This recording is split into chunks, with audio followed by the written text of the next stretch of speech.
ഇന്ന് നമുക്ക് form clay വെച്ചിട്ടൊരു കുഞ്ഞൻ ബ്രിഞ്ചാൾ ചെയ്യാം. ബ്രിഞ്ചാൾ എന്നാന്ന് തോന്നുന്നു ഇതിൻ്റെ പേര്.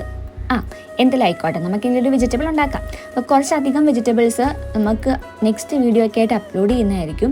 വേണ്ടവർ കമൻറ്റ് ചെയ്താൽ മതി, അത് നമുക്ക് ചെയ്യാം. ഇപ്പം ഈ ബ്രിഞ്ചാളാണെന്നുണ്ടെങ്കിൽ മുമ്പ് ഏതോ ഒരാൾ കമൻറ്റ് ചെയ്താണ്, എനിക്ക് ആളുടെ പേര് ഓർമ്മയില്ല. ആൾ കമൻറ്റ് ചെയ്തിട്ടാണ് ഞാനിപ്പോൾ ഈ ബ്രിഞ്ചാൾ ഉണ്ടാക്കിയേക്കുന്നത്. നേരത്തെ ഒരു ക്യാരറ്റ് ചെയ്തിട്ടുണ്ടായിരുന്നു, അതിൽ നിന്ന് ഉൾത്തിരിഞ്ഞ് വന്നതാണ് ഈ ബ്രിഞ്ചാൾ. അതുകൊണ്ട് തന്നെ ഇതിനും നമ്മുടെ ക്യാരറ്റിന് അത്രയും ഫാൻസ് ഉണ്ടാകുമെന്ന് പ്രതീക്ഷിക്കുന്നു. ഞാനോർത്ത് ഈ മിനിയേച്ചർ ഐറ്റത്തിനോടൊക്കെ എനിക്ക് മാത്രമുള്ളതായിരിക്കും ഒരു പ്രത്യേക ഇഷ്ടമെന്ന്. ഇപ്പോഴല്ലേ മനസ്സിലായ എല്ലാവർക്കും ഇതിനോടൊക്കെ ഭയങ്കര താല്പര്യമാണെന്ന്. മിനിയേച്ചർ ഐറ്റംസിനൊക്കെ ഒരു പ്രത്യേക ക്യൂട്ട്നെസ് ഉണ്ട്, ഇനി അതുകൊണ്ടായിരിക്കും എല്ലാവർക്കും അതിനോടൊരു താല്പര്യം. അപ്പം അങ്ങനെ നമ്മുടെ ബ്രിഞ്ചാലിൻ്റെ പരിപാടി തീർന്നിട്ടുണ്ട്. ഭയങ്കര കളർഫുൾ ആയിട്ടില്ലേ ബ്രിഞ്ചാൽ? ഇതിൻ്റെ കളർ ഒരു വെറൈറ്റി കളറാണ്. അപ്പം ബ്രിഞ്ചാലിൻ്റെ പുറകെ വേറെ കുറേ വെജിറ്റബിൾസ് ഒക്കെ നമുക്ക് ചെയ്യാം. ഇതേപോലെ തന്നെ ഒരു ചില്ലി ചെയ്തിട്ടുണ്ട്, കണ്ടിട്ടില്ലെങ്കിൽ ലിങ്ക് താഴ്ത്തി കൊടുത്തേക്കാം. പിന്നെ വീഡിയോ ഇഷ്ടപ്പെട്ടാൽ ലൈക്ക് ചെയ്യുക.